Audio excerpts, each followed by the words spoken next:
지금 11월 20일 금요일 오후 2시입니다. 이 시간 전국에서 그리고 또 세계에서 이 차별금지법 바로 알기 아카데미 시즌 2 오늘 첫 번째 강의인데요. 실시간 시청해 주시는 여러분 정말 감사드립니다. 저는 차별금지법 바로 알기 아카데미의 행정담당 운영위원 조영길 변호사입니다. 여러분 시즌 1과 시즌 2 사이에 2주의 시간이 있었습니다. 그 사이에 평안하셨습니까? 지금 지난 시즌 1 동안 매주 사실 아카데믹한 강의를 2강의씩 계속 시청해 주신다는 것은 굉장한 노력과 헌신이 없으면 쉽지 않습니다. 시즌 1 저희 기대 이상으로 많은 분들이 일주일에 2번씩 제공해 드린 강의를 꾸준히 시청해 주시고 또 주위의 분들에게 적극 권유해 주신 우리 시즌 1 동참해 주신 성도 여러분, 국민 여러분 정말 감사드립니다.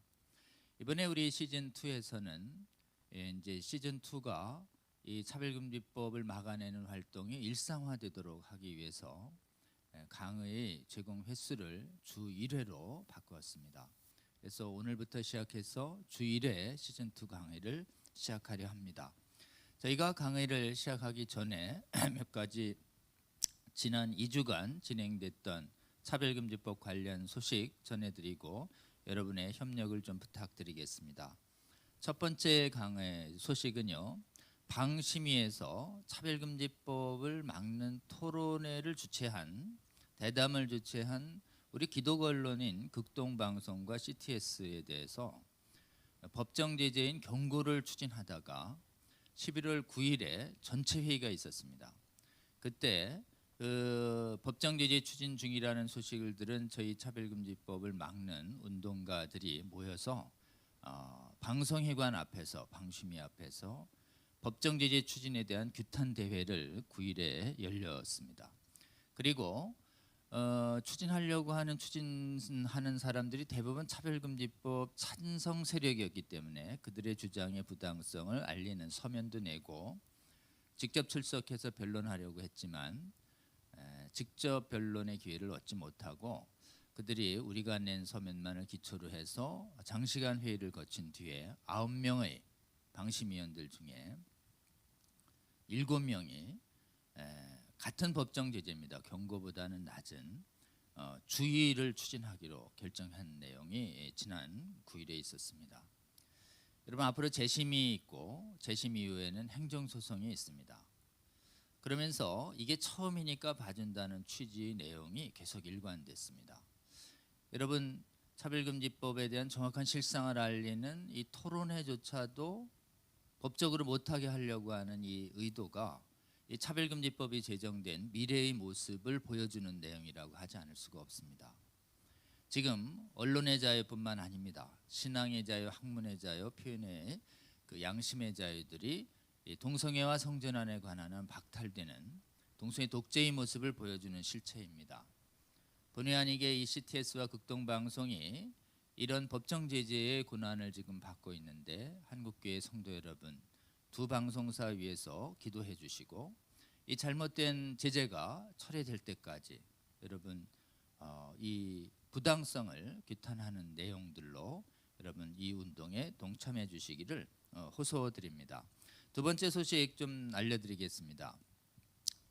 서울대에서 인권헌장의 이름으로 이 교육계의 포괄적 차별금지법인 인권헌장을 추진 중입니다. 그래서 이것을 막아서는 서울대의 기독 교수들과 학생들 또 교직원들이 지금 힘겹게 막아서고 있는데요. 이 인권헌장의 모습으로 된 사실은 교육계, 대학계 내 차별금지법의 문제가 무엇인지에 대한 토론회가 지난 12일에 있었습니다. 그때 교수님들과 실무자들이 모여서 우리 인권헌장의 문제점에 대해서 정확히 드러내는 학술대회가 있었습니다. 저쪽에서 인권헌장의 필요성에 대한 긴 보고서가 있었기 때문에 저희들이 그 보고서의 문제점을 낱낱이 반박하는 토론회가 열렸고 우리 차별금지법 바로 알기 아카데미에서는 실시간으로 방영해 드린 적이 있습니다. 이 교재가 나오는 대로 여러분께서 혹시 구매하실 수 있도록 여기가 인강 사이트에서 구매할 수 있도록 해드리겠습니다. 여러분 아직 이 서울대 인권헌장의 제정 시도가 현재도 계속 진행 중입니다. 함께 꼭 기도해 주시고 또 서울대 이거 막아서는 기독 교수들과 학생들 그리고 직원들 위해서 여러분 함께 기도로 여러 가지로 후원해 주시고 또 관련된 국회의원들 또 교회 관계자분들이 적극 나서서 이 교육계의 차별금지법 이 부분들이 저지될 수 있도록 실제 저지 활동에 여러분 동참해 주시기를 호소드립니다. 이 이외에도 지금 법안이 제출된 국회의 차별금지법은 지금 법사위의 일소위에 현재 형식적으로 계류 중에 있고 아직 본격적인 심의는 이루어지지 않고 있습니다. 언제든 본격적 심의가 재개될 수 있는 상태이기 때문에 저희가 시간이 나는 대로 여러분 국회의원들을 찾아가서 차별금지법의 위험성을 알리고 막아달라고 부탁하고 호소하는 활동을 계속해야 합니다. 지난 2주에도 저희 차별금지법을 막아서는 시민운동가들과 교회 관계자분들은 부지런히 지역에 있는 국회의원들과의 면담 일정을 잡고 면담 일정이 잡히면 찾아가서 차별금지법이 교회에 미치는 해악에 대해서 말씀드리면서 국회의원들의 협조를 당부드릴 때 그때 대개는 그 면담 자리에서 차별금지법의 위험성을 비로소 인식하는 국회의원들이 아주 많이 있습니다. 그리고 많은 목사님들이 찾아가서 면담을 하면 많은 목사님들의 걱정을 귀 기울이신 다음에 많은 국회의원분들이 그때 깨어나서 차별금지법을 막아야 되겠다는 생각을 하시게 되는 경우가 참으로 많습니다. 여러분 앞으로 우리가 이 차별금지법이 정의당이 처리하지 않는 한 21대 국회에 앞으로 4년 내내 이게 계류됩니다. 이 4년 동안 우리가 해야 할 일이 바로 차별금지법 바로 알기 아카데미를 통해서 습득한 정확한 지식을 가지고 교회 목사님들과 또 전문가들이 나서서 지역에 있는 국회의원들과 통치자들을 설득해 주시는 작업을 계속해 주시면 좋습니다. 여러분 만나서 우리 이 강좌에서 제공되는 내용을 정확하게 알려만 주면 사실은 국회의원들이 깨어나서 이 법을 막는데 아주 효과적입니다. 여러분 동참해 주시기를 호소드립니다. 오늘은 시즌2가 시작되는 첫날입니다. 우리 시즌2가 시작되는 이 첫날에 우리 예고해드린 대로 이영훈 목사님의 메시지를 듣기 전에 이 차바를 주관하고 있는 대표적인 두 기관의 대표님 모셔서 시즌2를 시작하면서 우리 시청해 주시는 성도 여러분, 국민 여러분께 드리는 인사 말씀을 듣는 시간을 갖기로 했습니다. 첫 번째는 우리 차바의 주관 가장 큰 시민단체가 진정한 평등을 바라며 나쁜 차별금지법 반대 국민연합이라는 줄여서 진평련이라는 조직이 있습니다. 동성애 반대 합법화를 반대해온 수많은 시민단체들이 다 동참한 시민단체 조직인 동시에 전국의 17개 시군구 광역시 그 기독교 단체가 총 가입한 교회와 시민단체 연합, 한국의 가장 큰 동성애 반대 운동 단체입니다. 이 단체의 집행위원장으로 섬기고 계시는 우리 길원평 교수님 모시고 여러분께 드리는 시작 인사 좀 듣는 시간 갖도록 하겠습니다. 모시겠습니다.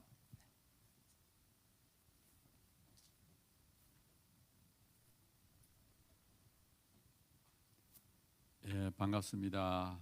또 이번에 자바 시즌 2를 시작하게 된 것을 감사드리며 또 이 자바 시즌 2에서는 여러 목사님들께서 특별히 오늘은 여의도 순복음교회 이영훈 목사님, 또 다음 주에는 온누리교회 이지원 목사님 이렇게 큰 교회 목사님들께서 앞장서서 이 자바 강의를 해주신 것에 대해서 너무 감사드리고 또 앞으로 이게 몇 달 동안 진행되는 동안에 많은 분들이 좀 이 강의를 듣고 또 조금 전에 우리 조영길 변호사님께서 말씀드린 것처럼 지역구에 있는 국회의원들을 잘 설득해 주면 좋겠습니다. 그래서 제가 이 두 번째 강의를 시작할 때 제가 몇 가지 좀 말씀드리려고 합니다.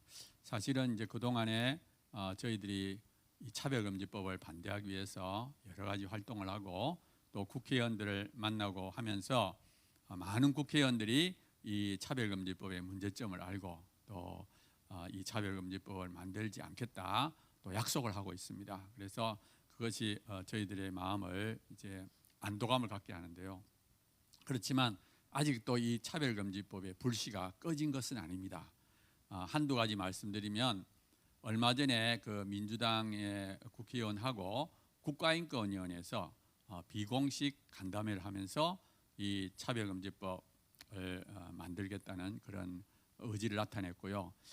또 한 가지는 이 정의당에서 다음 달에 있는 세계 인권의 날을 기해서 이 차별금지법을 만드는 그런 이벤트들을 하겠다 이렇게 말을 하고 있습니다. 그래서 우리나라에서는 지금 정의당하고 국가인권위원회가 아주 그냥 올해 말까지 만들려고 차별금지법 만들려고 노력하고 있습니다. 그래서 우리가 절대로 긴장을 늦추어서는 안 되고요. 정말 최선을 다해서 반대 목소리를 내야 됩니다. 그래서 국회의원들한테 이 대다수 국민들이 이 차별금지법을 반대하고 있다는 것을 말씀을 드려야 돼요.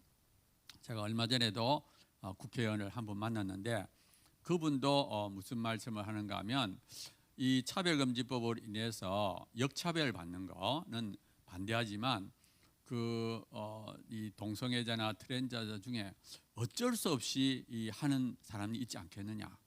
한 명이라도 억울한 일을 당하지 않도록 해야 되지 않겠느냐 하면서 이 차별금지법이 마치 필요한 것처럼 이렇게 말하는 걸 들었습니다. 제가 그걸 들으면서 아직도 많은 국회의원들이 차별금지법이 뭔지를 모르구나.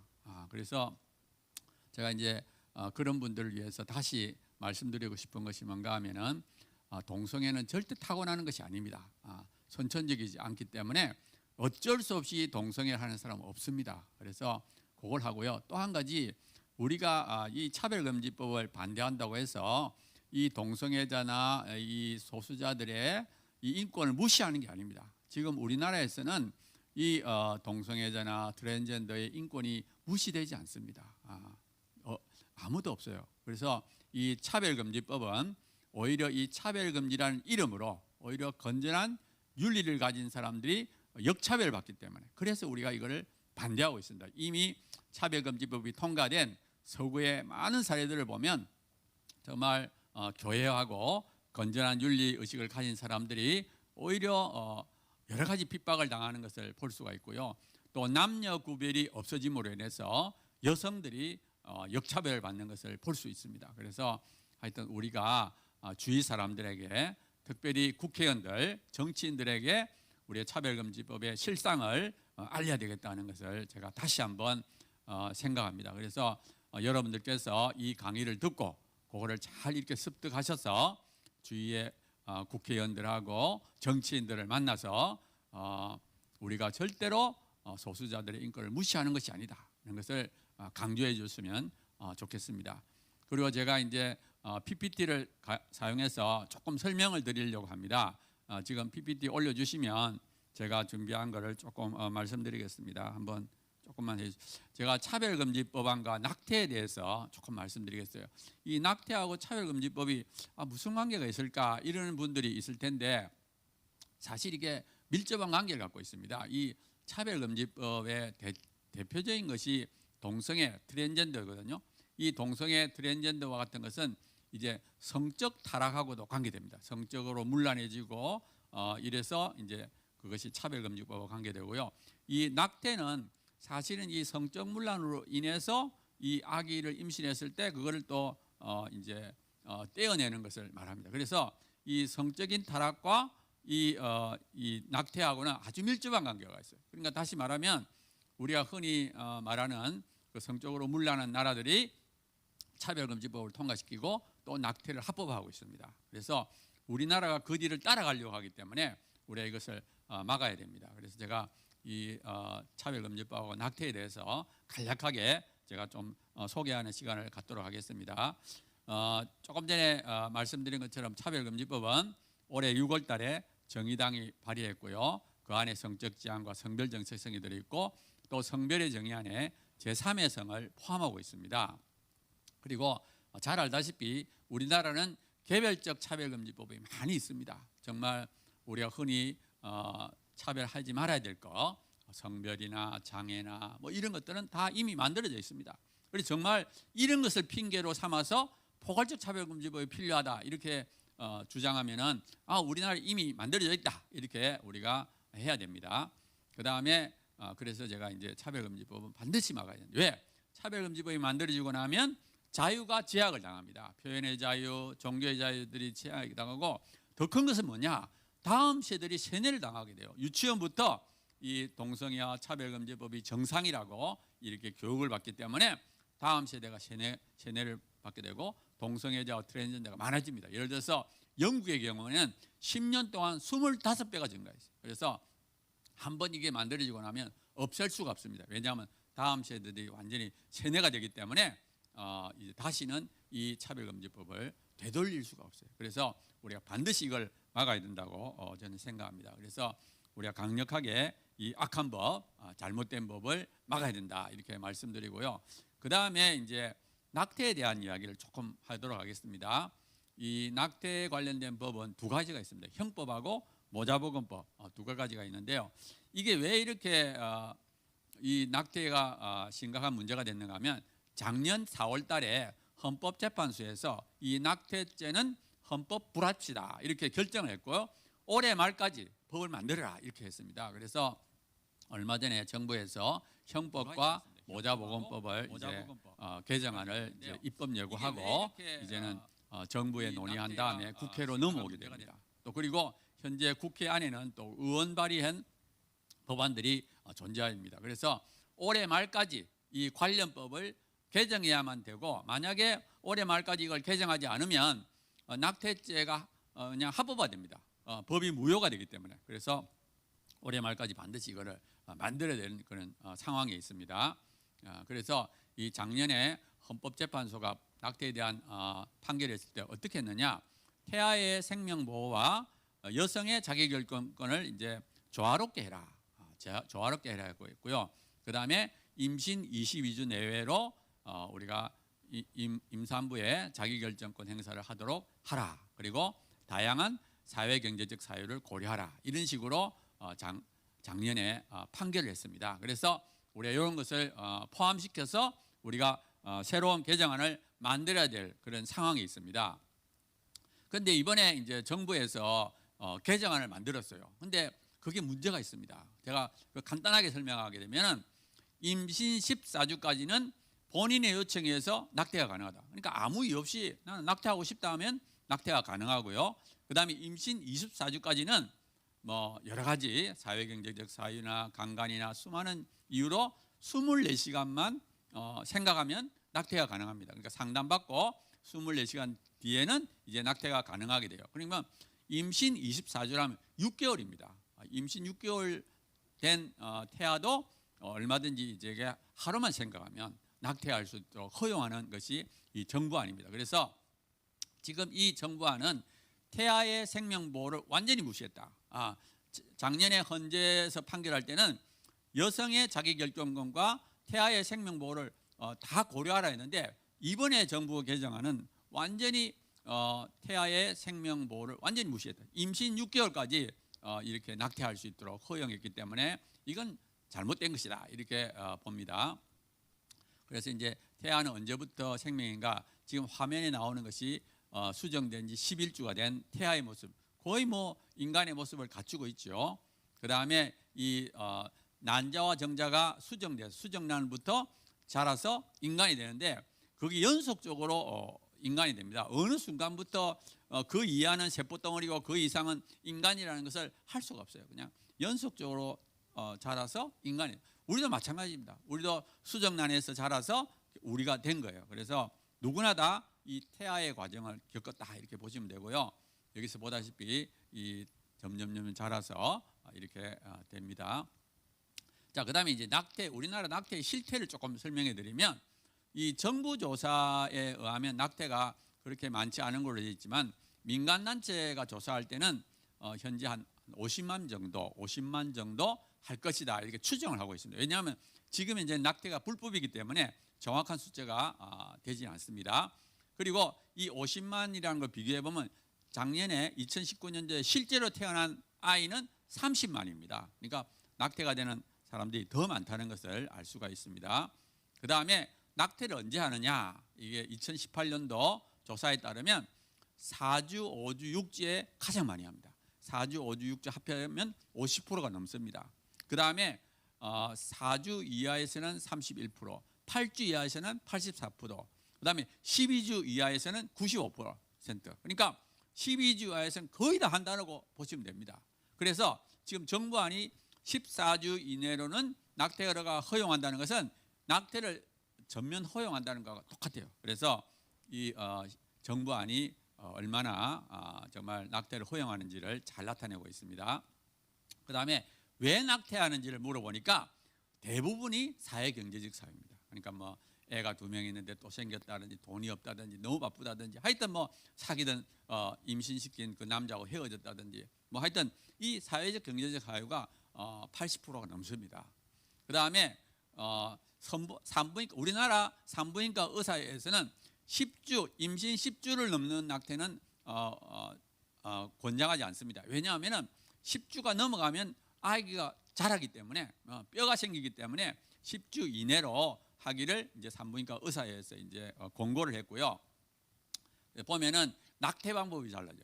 그러니까 10주 전에는 마치 진공 흡입기처럼 이게 빨아당기는 거 가능한데 10주가 넘어가면 뼈가 생기기 때문에 그 다음에는 이제 잘라서 이제 낙태를 해야 되기 때문에 여성의 건강에 안 좋습니다. 그러니까 10주가 넘어가면 낙태 방법이 달라지고 여성의 건강에 안 좋기 때문에 10주 이내로 하기를 이제 우리 산부인과 의사에서 이렇게 권고하고 있습니다. 그 다음에 임신 22주가 넘어가게 되면 독자 생존이 가져옵니다. 그러니까 쉽게 말하면 조산을 했단 말이에요. 24주에 이렇게 밖으로 나오게 되면 50% 이상이 생존이 가능합니다. 2명 중에 1명은 살 수 있습니다. 인큐베이터 넣으면. 그런데 아까 정부안은 24주까지 24시간만 생각하면 낙태가 가능하다는 말은 이 밖으로 나오면 절반은 사는데도 불구하고 죽이는 결과가 나옵니다. 그러니까 이거는 잘못됐다고 저는 생각합니다. 그래서 절대로 이런 식으로 너무 길게 해서는 안 된다 이렇게 생각하고 있고요. 그 다음에 전국의 전 세계적인 현황을 보면은 여기 WHO 자료를 보게 되면 전 세계의 3분의 2가 낙태를 금지합니다. 그 다음에 낙태를 허용하는 데서도 그렇게 오랫동안 하는 게 아니라 지금 여기 나오는 그래프는 임산부의 요청, 그러니까 자기가 낙태하겠다 싶으면 얼마든지 낙태할 수 있도록 하는 것이 보면은 3분의 2가 금지고 3분의 1 중에서도 허용하는 데는 거의 12주 거기가 대다수입니다. 그게 나와 있고요. 그 다음에 이건 사회경제적 사유까지 합쳐도 마찬가지입니다. 3분의 2가 금지하고 그 다음에 허용하는데도 12주 내외로 이렇게 된다는 것을 볼 수 있습니다. 그래서 WHO 통계에 의미하는 것은 낙태를 금지하는 국가가 전 세계 3분의 2다. 그 다음에 사회경제적 사유로 허용하는 국가도 과반수 이상이 임신 12주 내외다. 그러니까 12주 이하가 57%, 14주 이하가 63%다. 이런 것을 알 수가 있어요. 그런데 우리나라는 지금 갑자기 금지하던 국가가 24주까지 사회경제적 사유를 포함해서 이렇게 한다는 것은 좀 잘못된 것이다. 이렇게 볼 수 있죠. 그리고 이 사회경제적 사유가 강간을 당한 거라든지 인부가 뭐 생명이 위독하다 이거 똑같은 레벨로 그건 아니죠. 정말 이 강간이나 이런 것하고 사회경제적 사유는 그냥 내가 애 키우기 어렵다, 뭐 경제적으로나 이런 거는 갖게 놓을 수가 있는 것이 아닙니다. 그래서 정부안이 무리가 되는 잘못된 것이라고 생각하고요. 자, 이제 마지막 슬라이드를 제가 보여드리겠습니다. 이게 이제 영화인데요. 낙태 관련된 영화인데 언플랜드라는 영화입니다. 지금 이게 12월 10일경에는 이제 개봉하게 되는데 그 전에 요거를 많이 봤으면 좋겠습니다. 미국에서 이게 만들어졌는데 지금 이 영화를 통해서 미국에서는 미국은 사실은 낙태가 합법화돼 있죠. 근데 이 영화를 통해서 지금 미국에서 11개 주에서 심장박동법 해가지고 임신 6주 이하 심장이 뛰기 시작하면 낙태를 못하도록 하는 법이 만들어지고 있습니다. 그러니까 이 영화의 영향이죠. 그래서 이 영화가 이제 어떤 내용인가 하면 원래 이 주인공이 실화에 근거하고 있는데 이 주인공이 원래는 낙태를 찬성하는 단체에서 일을 했어요. 아주 일을 하면서 이제 누가 상담하러 오면은 상담하고 오는 사람에게 이 낙태는 태아에게 전혀 고통을 주지 않습니다 하면서 안심시키면서 낙태를 하게 만들었어요. 근데 이렇게 하다가 어느 날 우연히 낙태되는 장면을 보게 되는 거예요. 그게 뭐냐면은 여성의 몸에 상처를 주지 않기 위해서 초음파를 보면서 낙태를 하는 겁니다. 초음파로 이렇게 보면서 태아를 죽이는 거죠. 그런데 이 사람이 우연히 그 초음파에 그 낙태하는 장면을 보면서 이 낙태하는 기구가 들어갈 때 그 태아가 막 도망다니는 모습을 본 거예요. 그러면서 내가 이때까지 거짓말했구나. 태아가 통증을 안 느낀다고 그랬는데 실제는 태아가 통증을 느끼는구나. 그런 것을 느끼면서 이분이 확 바뀌어져서 오히려 낙태를 반대하는 일에 앞장서는 일을 하고 있습니다. 그래서 정말 이 영화는 굉장히 감동적입니다. 미국에서 이 영화가 개봉되고 히트를 쳤어요. 그래서 이 영화를 꼭 보여주길 바라고 특히 젊은 층 20대 30대 낙태를 찬성하는 사람들이 이거 한번 보면은 정말 이 낙태를 반대해야 되겠다는 생각을 갖고 또 지금 현재 논의되고 있는 올해 말까지 이 낙태 법을 만들어야 되기 때문에 여론을 만들어야 됩니다. 제일 좋은 것은 이 영화를 보게 만드는 건데 요즘은 어떻게 하면 볼 수 있느냐? 30명만 모여서 신청하면 그냥 가까운 장소에서 영화관에서 원하는 시간에 볼 수 있습니다. 그리고 대략 7,000원에서 10,000원입니다.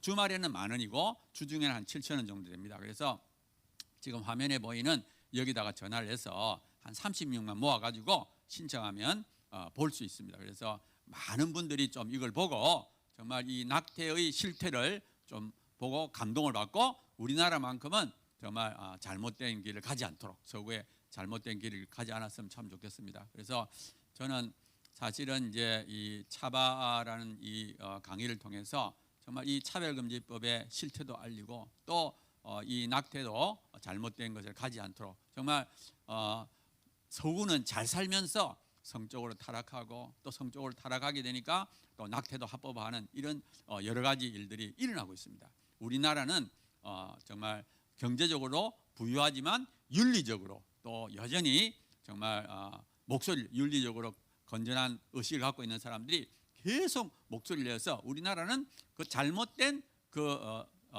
잘 사는 국가들의 뒤를 따라가지 않는 그런 우리가 좋은 국가가 되었으면 참 좋겠습니다. 이걸로 제가 말씀을 마치도록 하겠습니다. 감사합니다.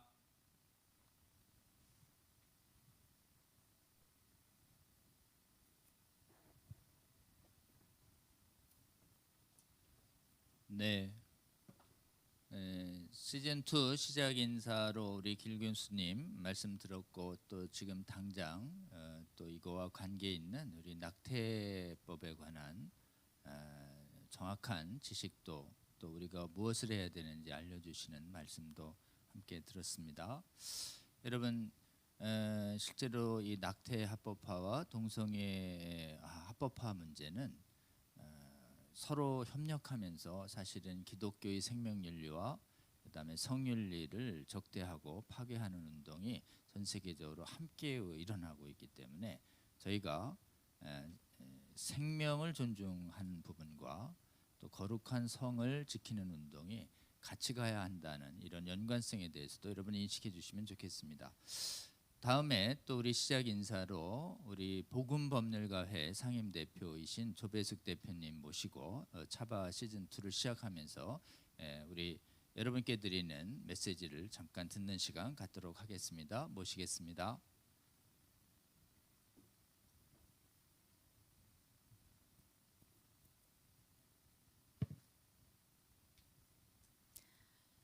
여러분 안녕하십니까?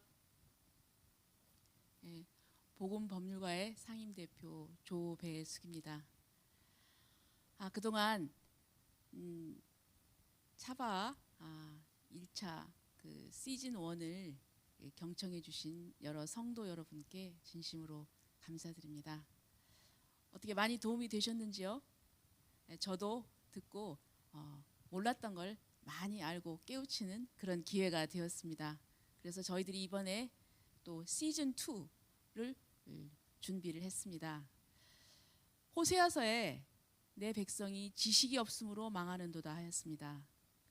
저희들이 이 잘못된 차별금지법 무엇이 문제인지 각 방면에서 연구한 것을 저희들이 듣고 그리고 확실히 알아서 주위 사람들한테 또 전파를 해야 되는 그런 일을 감당을 해야 됩니다.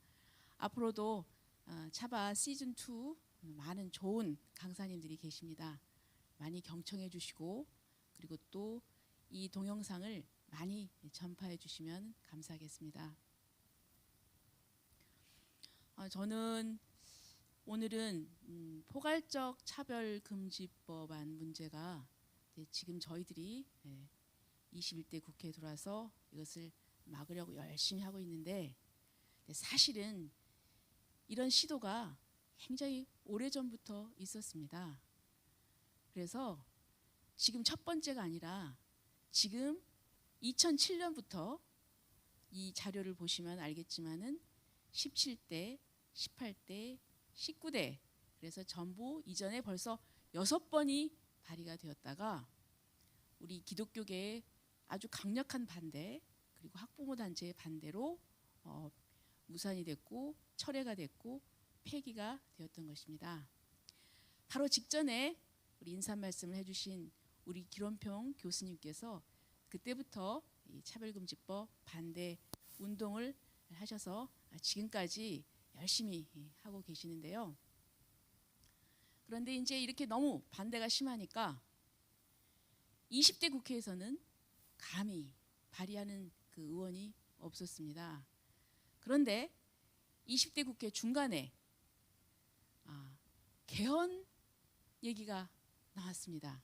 이 대통령 중심제여서 대통령에게 모든 권한이 집중이 되니까 너무 정쟁이 심하다. 그러니까 이 권력 구조, 이 대통령 중심제의 정부 형태를 좀 바꿔보자. 그래서 우리가 개헌을 좀 하자. 근데 마침 2018년도에 지방선거라 전 국민이 투표할 기회가 되니 그때 개헌안도 같이 투표를 하면 좋겠다. 그래서 2017년부터 이 개헌안 논의가 진행이 됐었습니다. 그런데 이때다 하고 이 포괄적 차별금지법 이 추진 세력들은 이 개헌안에다가 살짝 집어넣습니다. 그 국회에 헌법개정특별위원회 자문위원회라는 데가 있었습니다. 거기 보고서에 보면 이렇게 돼 있습니다. 평등권 부분에 우리는 양성평등 아닙니까? 그런데 이걸 성평등이라고 해놨어요. 그러니까 모르는 사람은 성평등은 양성평등의 줄임말? 이렇게 생각할 수 있지만 엄청나게 다른 의미입니다. 여기는 양성만 있는 것이 아니라 여러 가지 성이 있고 그 성이 다 평등하다는 젠더 평등이라는 그런 의미입니다. 또 가장 핵심적인 부분은 혼인과 가정입니다. 우리 현재 헌법 36조에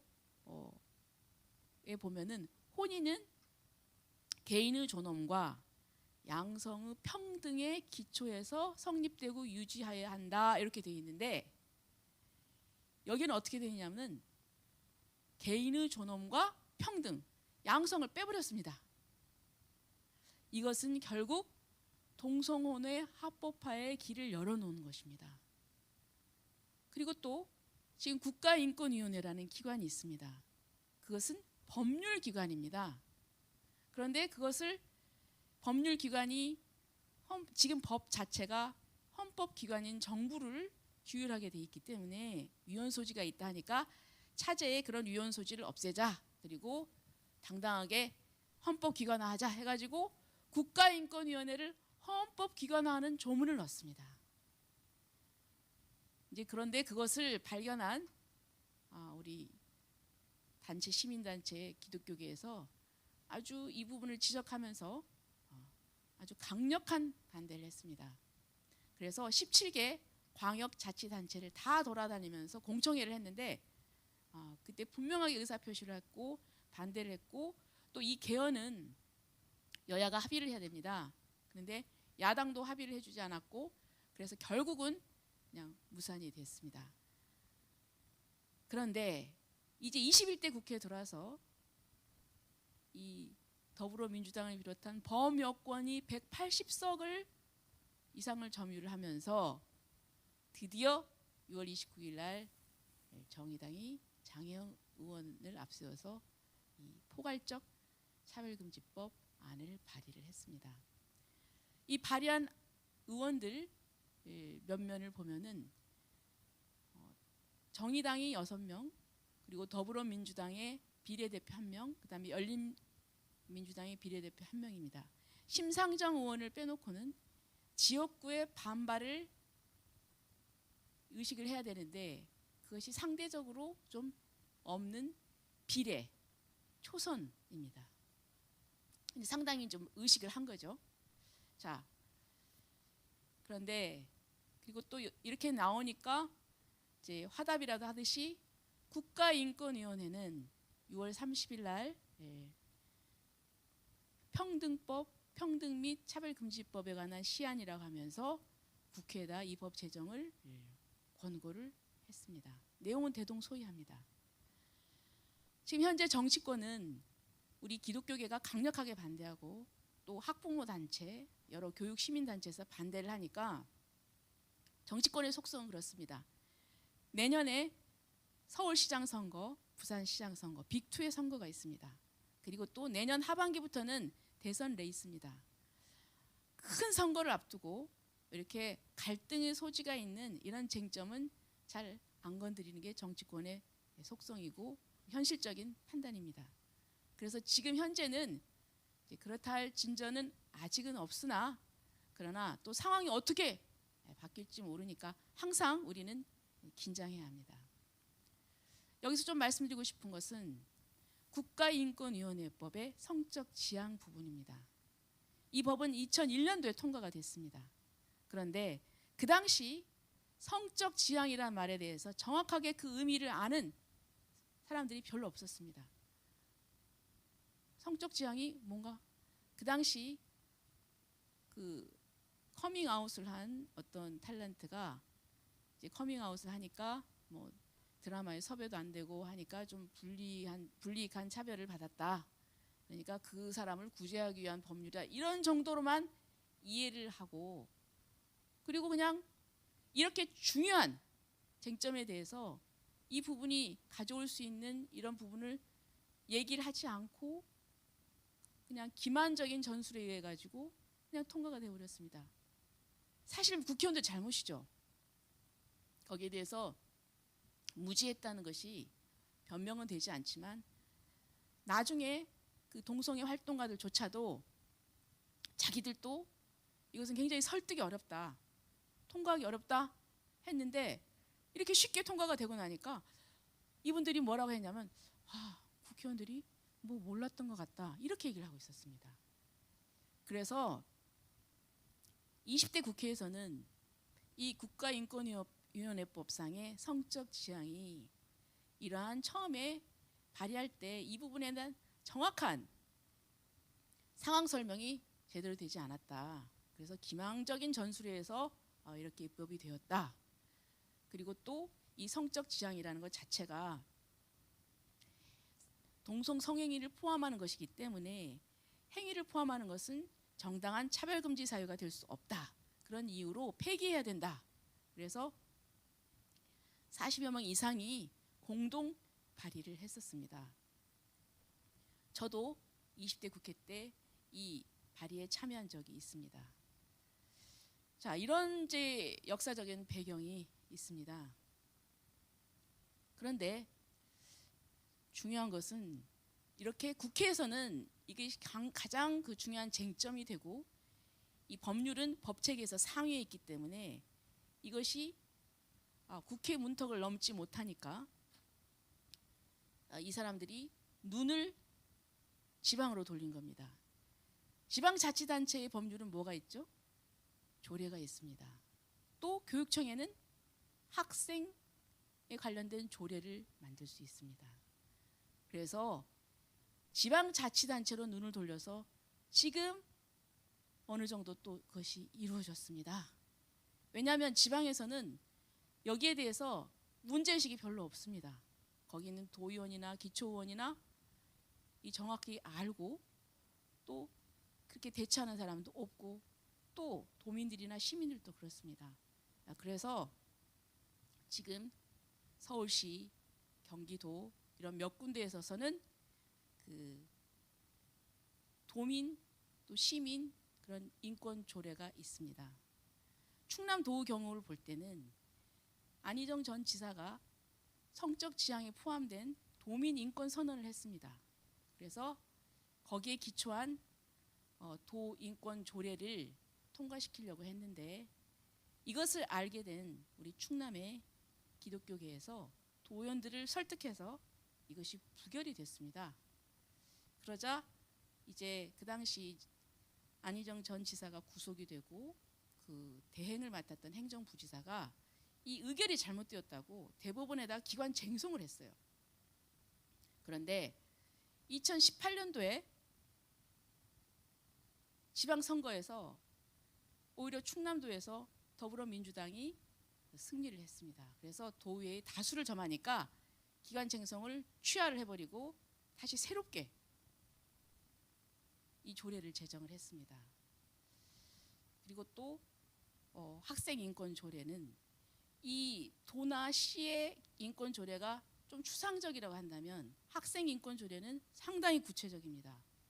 성적 지향으로 차별해서는 안 된다. 그것도 학생들에 관련된 겁니다.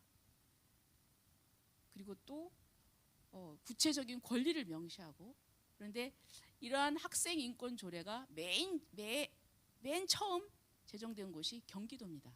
2010년도입니다. 그리고 뭐 서울, 광주, 또 전북, 또 최근에는 충남까지 이미 작은 차별금지법이라고 할 수 있는 조례들이 무관심과 이러한 제대로 된 정확한 지식이 없으므로 통과되고 있습니다. 이 부분에 대해서 정말 눈을 크게 뜨고 봐야 될 것입니다. 그 다음에 아까도 말씀드렸지만 서울대 인권헌장입니다. 서울대 인권헌장 말은 참 우리가 거부할 수 없는 명분을 가지고 있습니다. 인권 보호해야죠. 그런데 이 인권헌장에서는 제3조 차별금지 사유에 또 성적 지향이 들어가 있습니다. 자, 국회에서도 이 부분에 대해서 논란이 많아서 아직 국회에서도 통과되지 않은 그거를 구태여 인권헌장에 넣어서 인권헌장 규범으로서 만들겠다는 그 저희가 무엇인지 저는 잘 모르겠습니다. 특히 학문의 자유, 사상의 자유, 토론의 자유, 표현의 자유가 보장되어야 할 그 진리의 전당인 서울대학에서 왜 이런 인권헌장을 만들려고 밀어붙이는지 저는 잘 이해가 되지 않습니다. 이 부분에 대해서도 우리가 충분히 깊게 논의하면 문제점을 알 텐데 대부분 여기에 대한 광범위한 의견 조사나 이런 것은 생략한 채 극히 일부만을 가지고 의견 조사를 하고서 뭐 그 성숙이 됐다 이렇게 얘기를 하는데요. 여기에 대해서는 좀 더 깊은 토의를 해야 되고 많은 의견 수렴이 있어야 된다고 생각을 합니다. 지난주 목요일 날 저희들이 서울대학에서 이 부분과 관련돼서 심도 깊은 토론회를 가졌습니다. 그 다음에 언론 부분입니다. 여러분 이제 이 화면을 보시면 이게 2011년도에 그 당시 국가인권위원회의 위원장이었던 현병철 위원장 그리고 기자협회의 우장균 회장이 MOU를 맺는 장면입니다.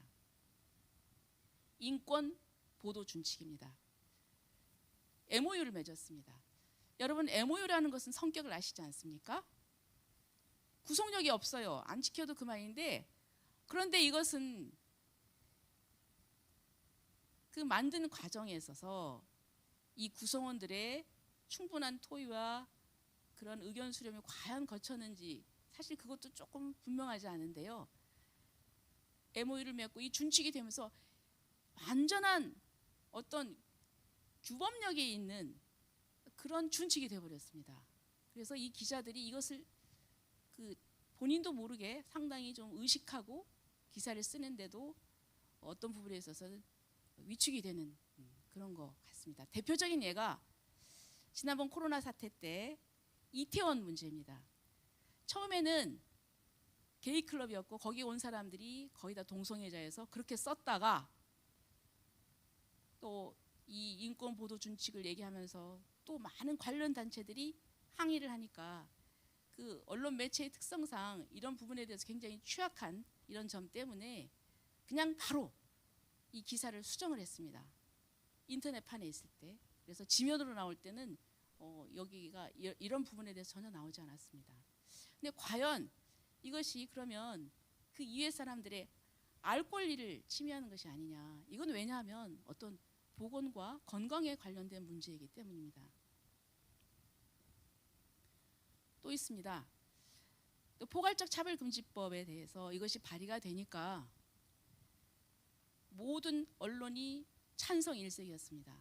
그러나 우리가 들여다보면 이런 치명적인 문제점이 있습니다.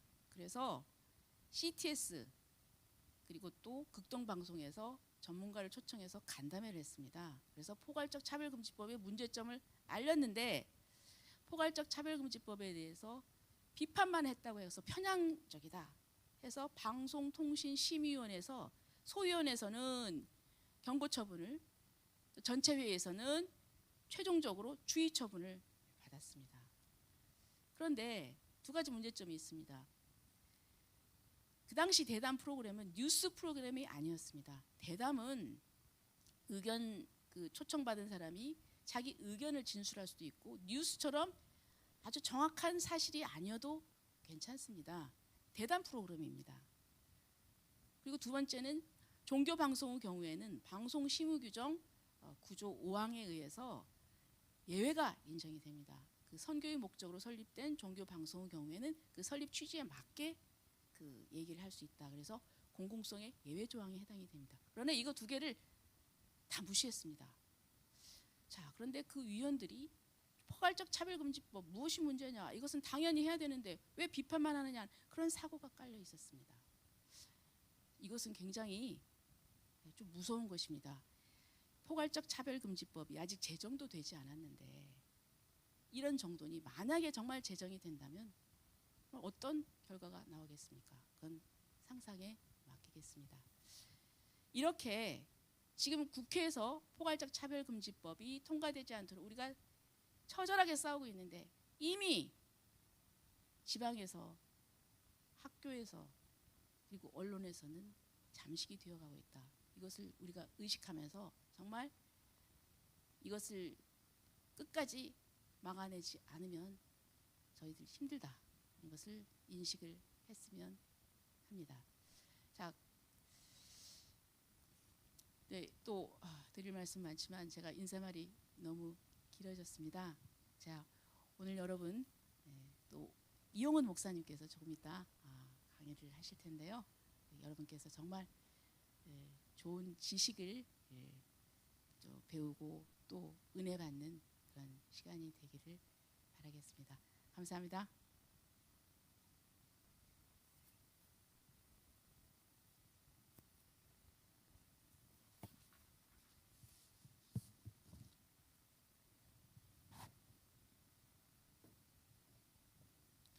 네. 여러분, 우리 또 조백수 대표님이 얼마나 그동안 우리 국민들이 무지한 가운데 사실은 차별금지법들이 유사차별금지법안들이 제정되어 왔고 또 확산되어 가고 있는지에 대해서 정확하게 말씀해 주셨습니다.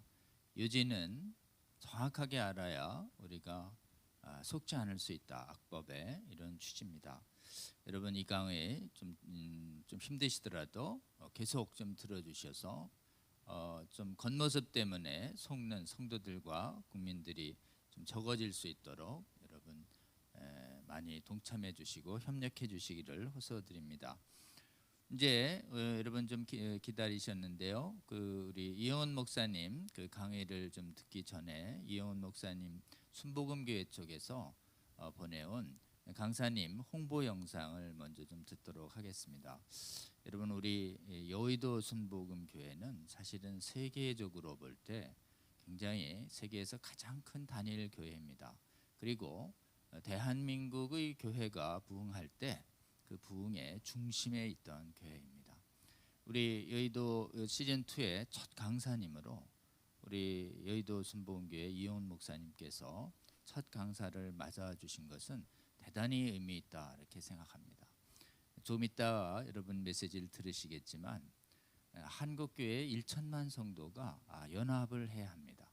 여러 가지 다양한 견해 차이가 있을 수는 있어도 다른 문제에 대해선 이 차별금지법과 이 지금 성혁명 사상에 대해서는 한국교회의 거룩한 연합이 무엇보다도 요청이 됩니다. 우리 이영훈 목사님과 여의도 순복음교회에 대한 혹시 다시 한번 잘 알고 계신 분들도 계시겠지만 교회 측에서 만들어 온 홍보 동영상 약간 4분 내지 5분 정도 됩니다. 여러분 함께 시청하신 후에 또 이영훈 목사님 메시지 듣도록 하겠습니다. 듣겠습니다.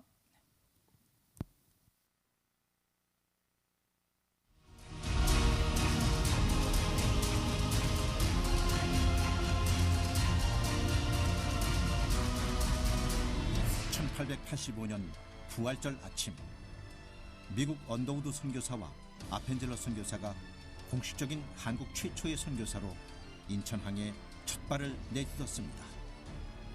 그로부터 20여 년 후 평양 장대현 교회에서 한국의 오순절로 불리는 대부흥운동이 일어나 한국 전역으로 확산되었고 1953년 미국 하나님의 성회에서 파송한 최순호 선교사에 의해 기독교 대한하나님의 성회가 설립되었습니다. 한국전쟁 이후 절망권이던 1958년 대주동에서 조용기 목사와 최자실 전도사가 천막교회를 개척했고 불과 3년 만에 서대문으로 교회를 옮기며 부흥의 불길이 더 크게 타올랐습니다. 1973년 다시 여의도로 교회를 이전하면서 많은 시련이 있었지만 그 모든 역경을 딛고 일어나 폭발적인 부흥을 거듭했습니다. 그 결과 2008년 5월 조용기 목사의 원로 목사 추대 당시 성도수 78만 명으로 세계 최대 교회가 되었습니다. 이어 이영훈 목사가 운영회 및 당회 2차 투표, 총 3번의 투표를 거쳐 공동의회를 통해 제2대 당회장으로 취임했습니다. 2010년 1월 20개 제자교회 32만 성도를 분리 독립시켰습니다. 그로 인해 32만 명의 성도가 감소했지만 12광주리 특별 새벽 기도회와 새생명 행복축제 등을 통해 기도와 전도에 더욱 힘써 이영훈 목사 취임 7년 만에 45만 명에서 56만 명으로 부흥 성장했고 현재는 20개 제자교회 성도 포함 88만 성도에 이르게 되었습니다. 또 지금까지 여의도 순복음교회가 한국 내에 세운 개척교회가 약 500여 개에 달하고 있으며 전 세계 64개국에 680여 명의 선교사를 파송했습니다.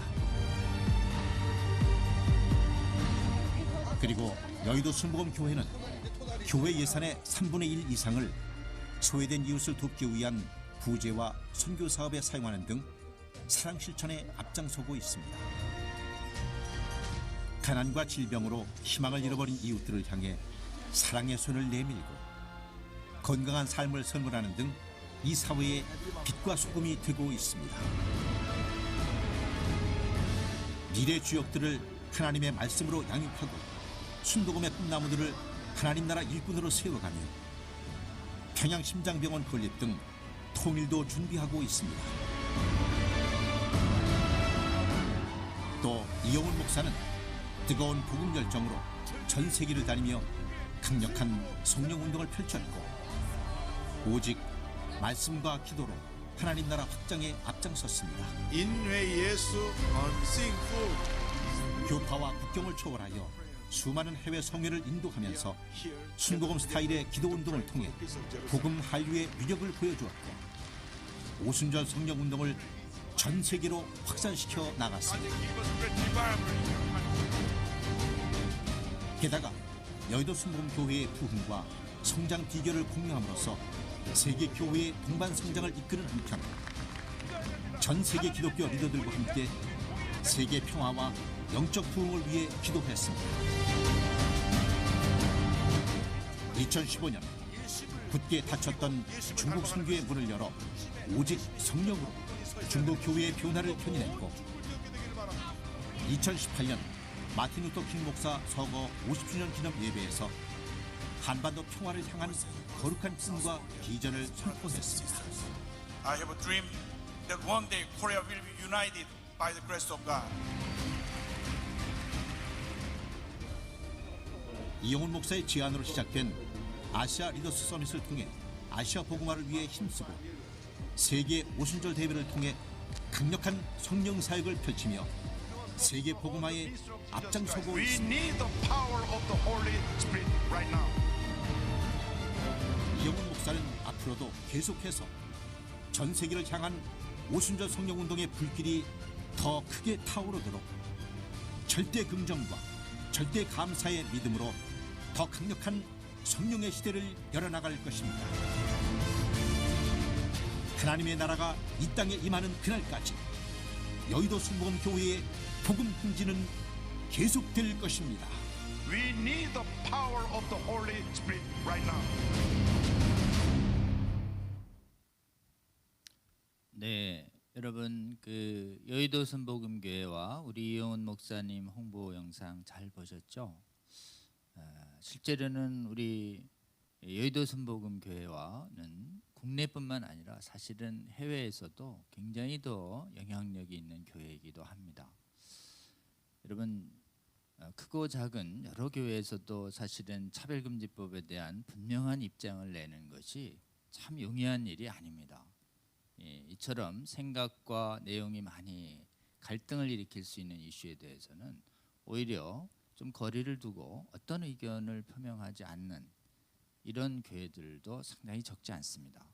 특별히 해외는 이 문제를 놓고 찬반으로 완전히 나뉘어졌기 때문에 실제로는 성혁명 사상과 차별금지법에 대해서 분명한 반대 목소리를 내지 않는 교회들이 훨씬 더 많습니다. 그런데 우리나라에서 가장 크고 또 세계에서도 가장 큰 단일 교회이고 국내외적 영향력이 막강한 우리 여의도 순복음 교회에서 특히 담임 목사가 차별금지법을 단호하게 반대한다라는 메시지를 낸다는 것은 진짜 쉬운 일이 아닙니다. 진짜 하나님의 은혜입니다. 우리나라에 우리 여의도 순복음 교회를 주시고 또 부흥의 주역으로 만들어 주신 것에 대해서 우리는 하나님께 감사드리고 또 자랑스럽게 생각할 부분이 있다라고 저는 생각합니다. 우리 이영훈 목사님이 시즌2의 첫 강의를 맡아주신 뒤에 어떻게든 일정을 조정해서 실시간으로 오셔서 메시지를 전하려고 여러 번 노력하셨는데 계속 급한 일정들이 생기면서 부득이 며칠 전에 녹화 동영상으로 메시지를 보내오시겠다고 이렇게 말씀을 해주셨습니다. 여러분 이영훈 목사님 녹화 영상이 어제 도착할 정도로 굉장히 일정이 바쁘신 분입니다. 생각보다는 여러분 짧습니다. 15분 안팎의 짧은 메시지지만 한국교회 1천만 성도들이 차별금지법에 대해서 어떤 입장을 가지고 반대해야 하는지에 대한 핵심 메시지가 잘 들어 있습니다. 여러분 이영훈 목사님 강의 동영상 여러분께 좀 방송해 드리도록 하겠습니다. 메시지 여러분 주의 깊게 들어주시고 한국교회의 1천만 성도들이 가야 할 부분에 관해서 좋은 참고로 이렇게 삼아주시기를 호소드립니다. 이영훈 목사님의 강의를 모시도록 하겠습니다.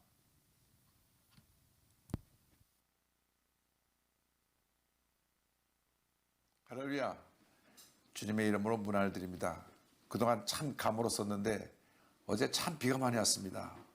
천둥, 번개를 동반한 폭우가 내렸는데 비가 많이 와서 좀 불편했지만 이 비는 참 단비였습니다. 지난 한 달 동안 거의 한 방울 비도 오지 않았는데 이번에 이게 비가 쏟아져서 메마른 땅을 촉촉이 적시고 모든 생물이 다시 생명을 얻고 살아나게 된 그 하나님의 은혜를 감사드립니다.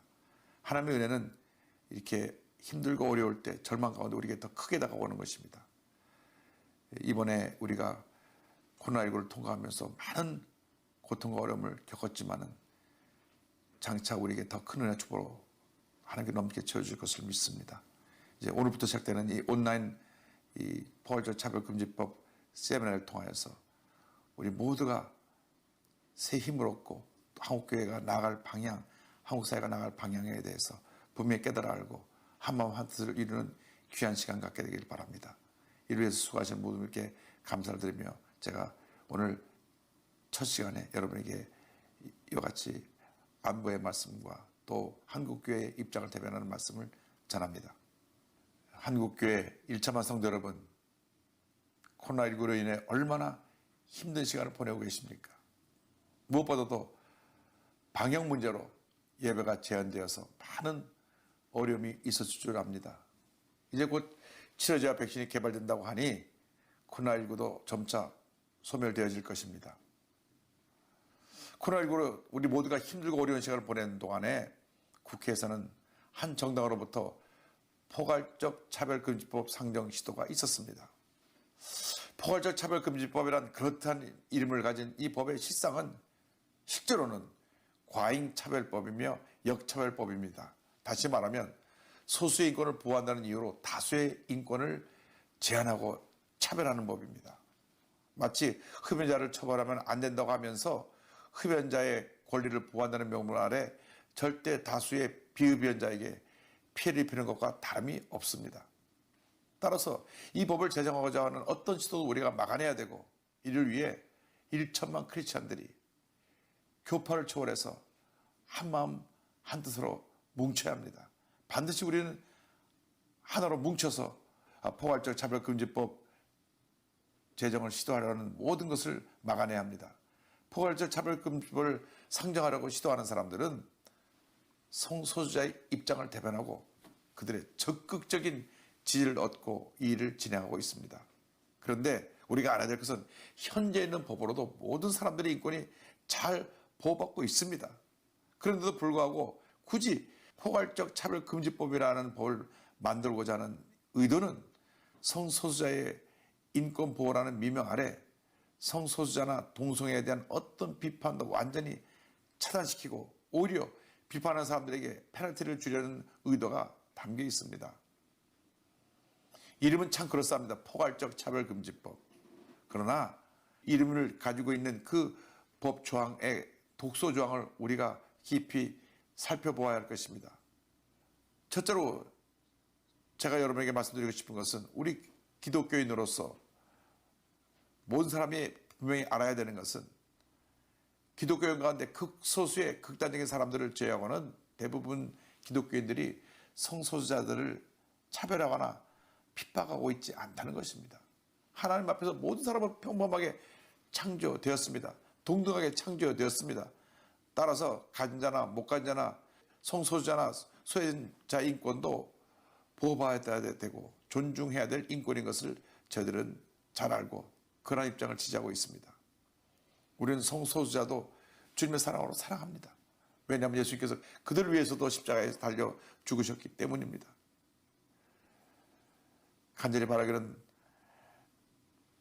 성소수자의 삶에서 고통 가운데 있는 분들이 예수님을 구주로 영접해서 그 모든 어려움과 절망에서 벗어날 것을 간곡히 부탁드립니다.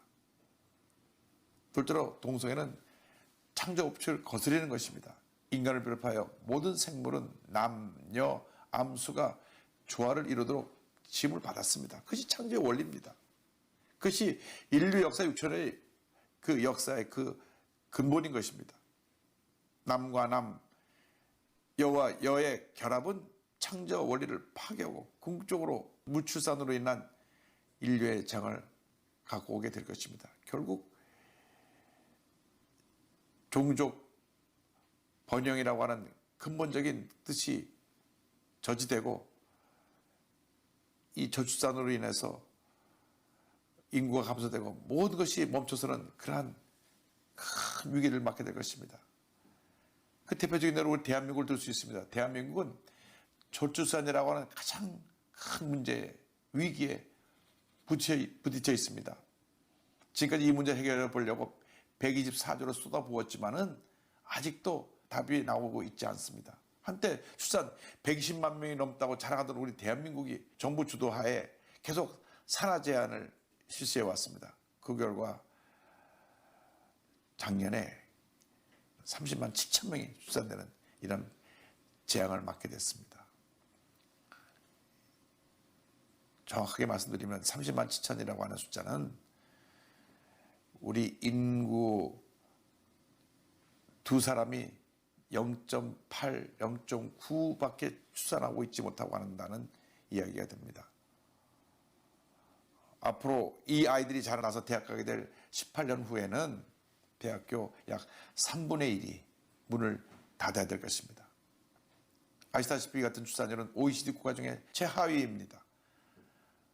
모든 노력을 기울여서 저출산 문제를 해결하지 않으면 우리 대한민국의 미래가 사라져버리게 됩니다. 따라서 남녀 간의 정상적인 결혼 문화가 반드시 계속 이어져 가야 합니다. 동성 간의 결혼은 성경이 허락하고 있지 않은 죄일 뿐 아니라 5천년 한국의 고유 문화를 파괴하고 사회의 기본 구성원인 가정을 파괴하는 행위로 어떤 경우에도 허락이 될 수가 없고 또 되어서도 안 됩니다. 남녀 간의 결혼을 통하여 가정의 고유한 가치와 아름다운 행복을 이어가야만 하는 것입니다. 그러므로 동성애를 조장하기 위한 포괄적 차별금지법은 절대로 상정되거나 어떠한 경우에도 인권조례라도 이 조항이 들어가서 이들의 주장을 지지하면 안 됩니다. 실제로 동성애는 청소년들의 영혼을 파괴하고 미래를 무너뜨립니다. 판단력이 부족한 청소년들이 동성애 달콤한 유혹에 빠졌다가 나중에 돌이키를 할 때는 이미 몸과 마음이 다 망가져 큰 후회와 자책감에 빠져있다고 하는 얘기를 들었습니다. 지금 한국에는 40만 명이 넘는 학교 밖 청소년들이 있습니다. 이 청소년들은 학교를 중퇴하고 열기열기 떠돌며 사회 어두운 구석에서 방황하고 있습니다. 특별히 남자 청소년들이 동성애 유혹에 노출되어 있다고 합니다. 하루하루를 살아가기 위해서 생계수단으로 남성 어른과 성적 행위를 하고 돈을 받아 끼니를 떼고 있는데 그들의 몸과 마음이 망가질 뿐 아니라 급속도로 퍼져나가는 에이즈의 문제점도 그들이 안고 있다는 것을 우리는 간과할 수가 없습니다. 그리고 상관의 명령에 복종해야 하는 군대에서의 동성애 문제는 또한 매우 심각한 상태입니다. 그래서 한국에 그 어느 나라에서 볼 수 없는 에이즈 환자가 급증하고 있는 것을 우리는 지금 직시하고 있습니다. 우리나라가 에이즈 환자가 급증하여 OECD 국가 가운데 가장 빨리 에이즈 환자가 확산되고 있는 나라라고 하는 보도를 접할 때 참 안타까운 마음을 금할 수가 없습니다. WHO에서는 2030년까지 에이즈를 박멸하겠다고 모든 노력을 기울이고 있는데 우리 대한민국은 이와 역행하고 있는 것입니다. 독보처럼 퍼져나가고 있는 것입니다. 에이즈 환자를 치료하기 위해서 1차적으로 들어가는 치료비만 1년에 3조가 넘는다고 합니다. 이런 식으로 에이즈가 확산되어 나간다면 이 3조가 10조가 되고 100조가 되는 그러한 위기의 시대를 우리가 맞게 될지도 모릅니다.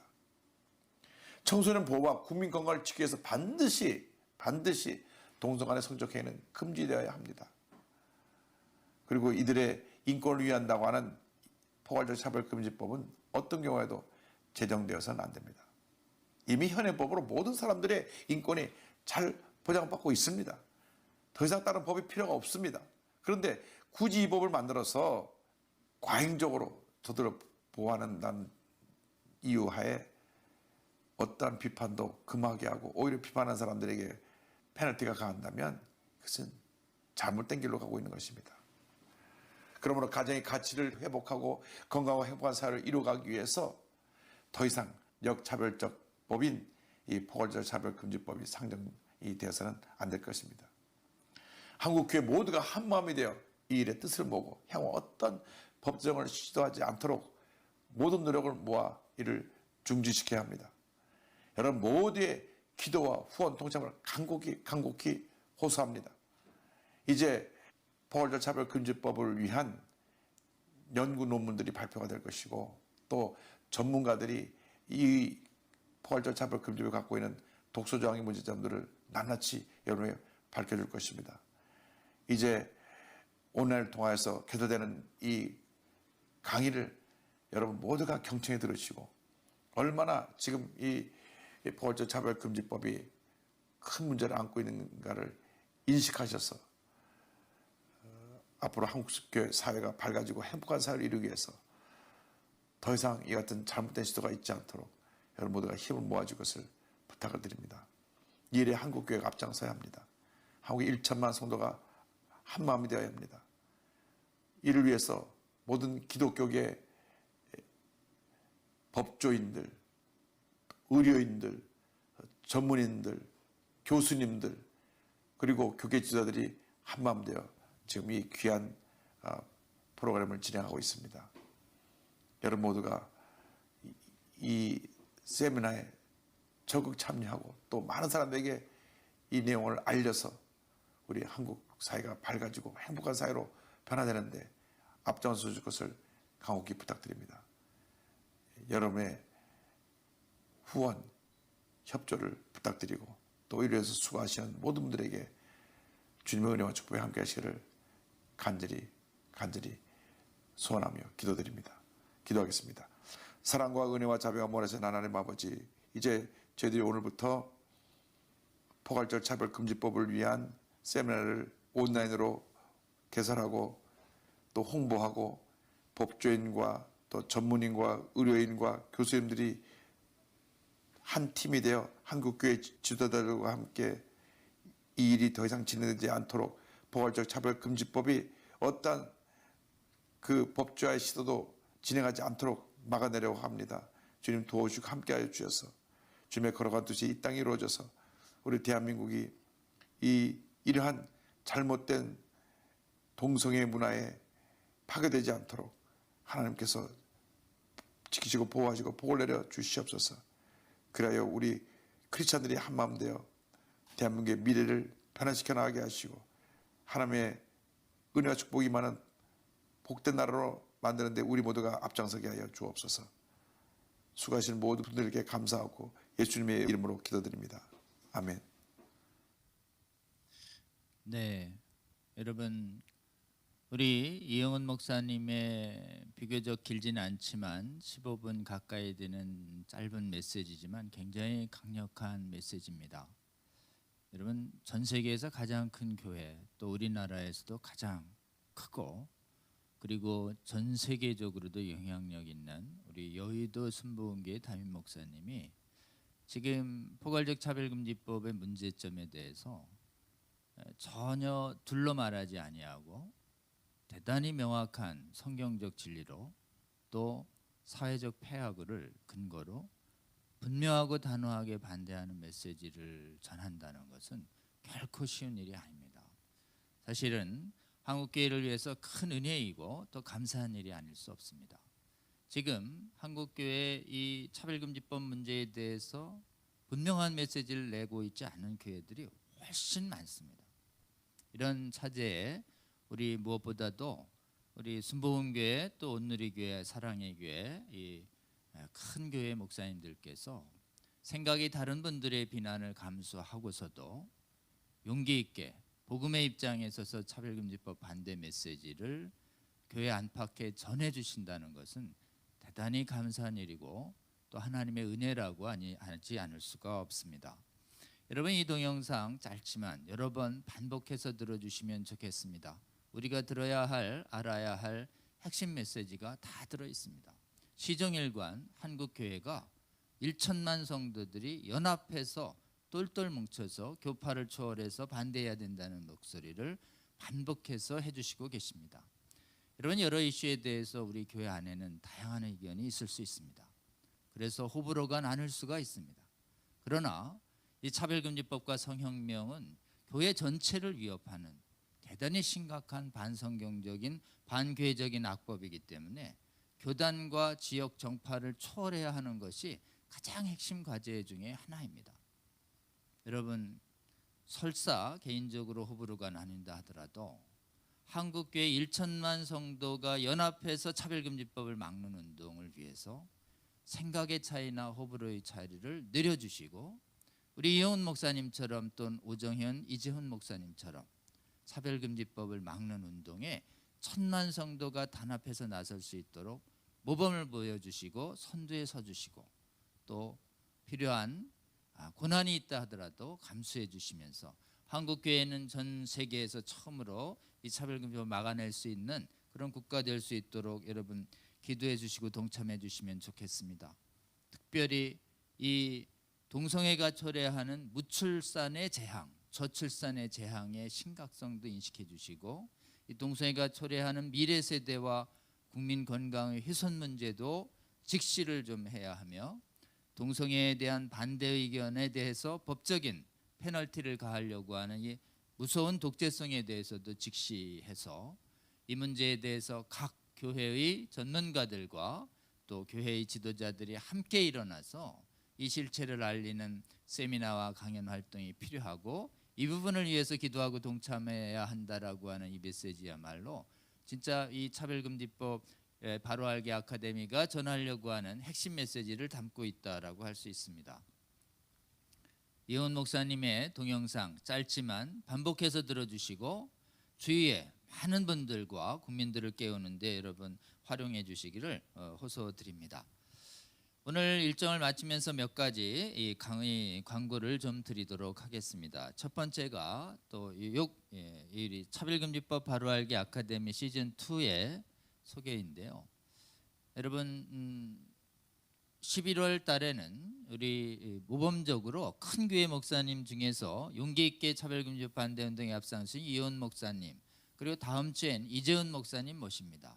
이재훈 목사님은 현재 또 어떻게 될지는 모르겠지만 이 시간 오셔서 실시간으로 이 자리에서 여러분께 강의를 해주신다는 방침에 변함이 없습니다.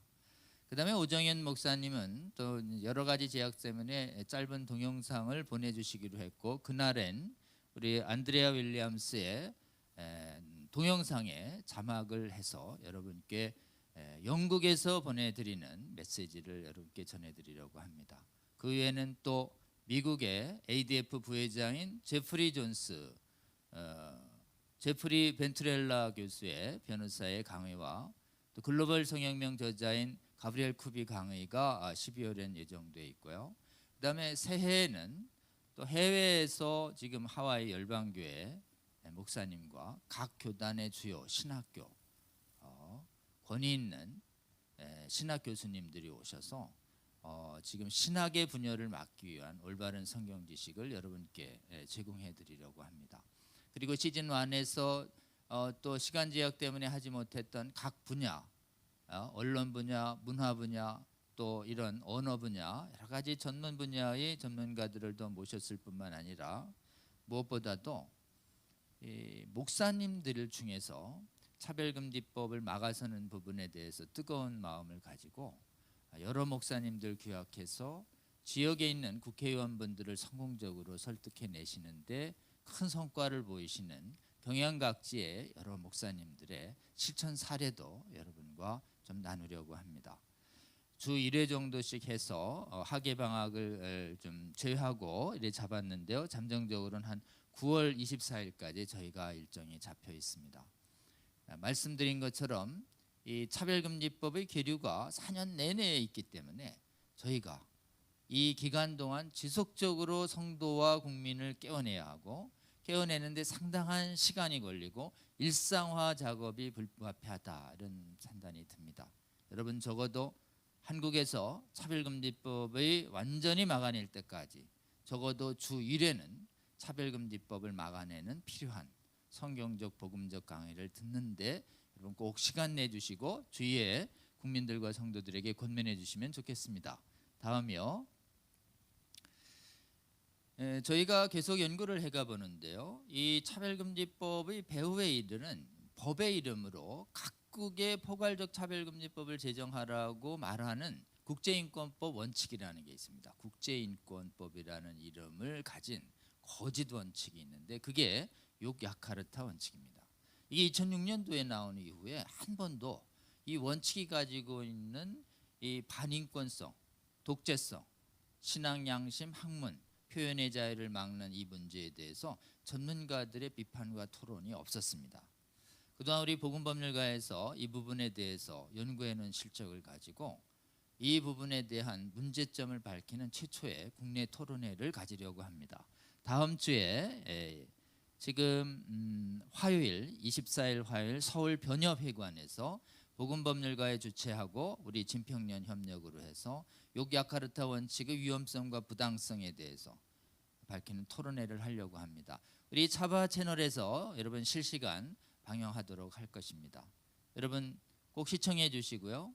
이 욕야카르타 원칙의 부당성이 드러나면 포괄적 차별금지법 안에 들어있는 내용이 전부 이 욕야카르타 원칙이라는 데서 원용하고 있다라고 하는 것을 여러분들이 깨닫게 될 겁니다. 그리고 이것이 얼마나 보편인권을 내세워서 보편인권에서 벗어나 있는지, 그리고 자유와 인권을 내세워서 얼마나 반대자의 자유와 인권을 침해하는 무서운 독재성을 가지고 있는지 여러분 분명히 인식해서 그 사실 성경에서 말하는 노력하는 일의 실체를 가진 굉장히 세계 각국을 호령하고 있는 이 욕야카르타 원칙의 문제점을 드러내서 세계 각국을 깨어내는데 여러분 좀 활용해 주시면 좋겠다 생각합니다. 이 토론회에도 동참해 주시면 좋겠습니다. 다음 장이요. 여러분 몇 번 공지해 드린 대로 복음법률가에서 정의당안의 차별금지법의 문제점이 시행되면 무슨 행위가 차별금지법에 걸리게 되는지에 대해서 저희가 한 150페이지의 소책자로 만든 책입니다. 글자도 좀 크게 했고요. 읽기도 좋게 소책자로 만들었습니다. 사실은 많은 성도들이 이 소책자를 읽고 주위에 많이 권면해 주셔야 합니다. 이 책을 읽고 나면 차별금지법을 도저히 지지할 수 없도록 이렇게 만들어 놨습니다. 우리 복음법률가회 11명의 교수들과 실무자들과 박사들이 함께 집필한 문서입니다. 여러분 이 책 우리 차바 인강 사이트에서 구매하실 수 있는데 많이들 구매하시고 주위에 많이 권면해 주셔서 차별금지법에 미혹되지 않도록 국민과 성도를 깨어내는데 여러분 활용해 주시기를 부탁드립니다. 또한 다음 장이요. 여러분의 많은 기도와 후원 때문에 우리 차별금지법 바로 알기 아카데미 선교회가 혹시 후원해 주시는 분들에 대한 기부금 영수증 처리나 또는 안전한 후원을 위해서 저희가 한국 독립교회 선교단체 연합회 이렇게 소속을 신청했고 실사를 받은 후에 여기에 선교회 소속 독립교단에 가입한 정식 선교회로 등록이 완료됐습니다. 혹시 정말 익명으로 또 크고 작게 우리 차별금지법 바로 알기 아카데미 선교회가 출범한 후에 기도로 참여해 주시고 또 수많은 귀한 재정을 후원해 주신 후원자 여러분께 이 자리를 빌어서 다시 한번 감사하다는 말씀을 전하고 싶습니다. 여러분이 보내주신 재정, 교재 만들고 세미나하고 여러 가지 송출과 안정하고 또 편집 영상 만들어서 많은 빠른 시간 안에 교회와 각국 교회를 깨어내는 데 귀하게 사용하도록 하겠습니다. 혹시 영수증이나 이런 또 기부금 처리가 필요하신 분들은 행정적으로 연락 주시면 처리해 드리도록 이렇게 하겠습니다. 여러분 이제 다음 주 시즌 2가 시작됐습니다. 시즌 2에 무엇보다도 우리 존경하는 이영훈 목사님 오셔서 한국 교회가 나아갈 차별금지법을 놓고 대응해야 할 올바른 메시지를 듣는 시간, 이렇게 들을 수 있는 시간으로 된 것에 대해서 많이 감사를 드리고, 특별히 또 시간 내서 시작 인사를 해주신 기론평 교수님과 조배숙 대표님께도 감사를 드립니다. 여러분 다음 주 강의는 이미 공지해드린 대로 서울의 온누리교회 이재훈 담임 목사님 오셔서 여러분께 실시간으로 강의를 해주시도록 이렇게 하겠습니다. 다음번에 강의도 여러분 꼭 기다려주시고 적극 동참해 주시기를 호소드립니다. 오늘 시즌2 첫날 지금 예상보다 약간 20-30분이 늦어졌는데요. 여러분 함께 동참해 주셔서 감사합니다. 다음 주에 뵙도록 하겠습니다. 기도하고 마치겠습니다. 하나님 감사합니다. 전 세계 각국 교회와 각국들을 미혹시키고 있는 차별금지법과 성혁명 사상에 맞서서 한국 교회는 하나님께서 은혜 주셔서 수많은 전문가들이 일어나게 하여 주시고, 특별히 하나님 교회가 분열 없이 한 목소리로 반대할 수 있도록 은혜 베풀어 주셔서 감사합니다. 시즌 1 강의 하나님 조국 교회와 그리고 국민들을 깨워내는 데 귀하게 사용해 주셔서 감사합니다. 시즌 2 강의도 하나님께서 좋은 강사님 보내주셔서 한국 교회의 많은 성도들과 국민들을 완전히 깨어내게 하는데 계속 사용하여 주셔서 감사합니다. 하나님 이 시즌 2 강의 전 기간 내에도 하나님께서 동행하여 주셔서 하나님께서 보내시는 각 분의 성령 충만한 강사들을 통해서 이 시대에 저희 교회와 국민들이 들어야 할 올바른 진리의 음성을 듣고 준행하며 많은 국민들과 성도들 깨워내고 나아가 무너진 세계 각국 교회를 회복시키는데 하나님 귀하게 사용하여 주시옵소서. 시즌 2의 전 강의도 주님의 선한 손에 의탁합니다. 주께서 함께 하시며 주님의 놀라운 영광을 드러내 주시옵소서. 우리 사랑하는 주 예수 그리스도의 이름 받들어 감사하며 기도드렸습니다. 아멘. 여러분 감사합니다. 다음 주에 뵙도록 하겠습니다. 고맙습니다.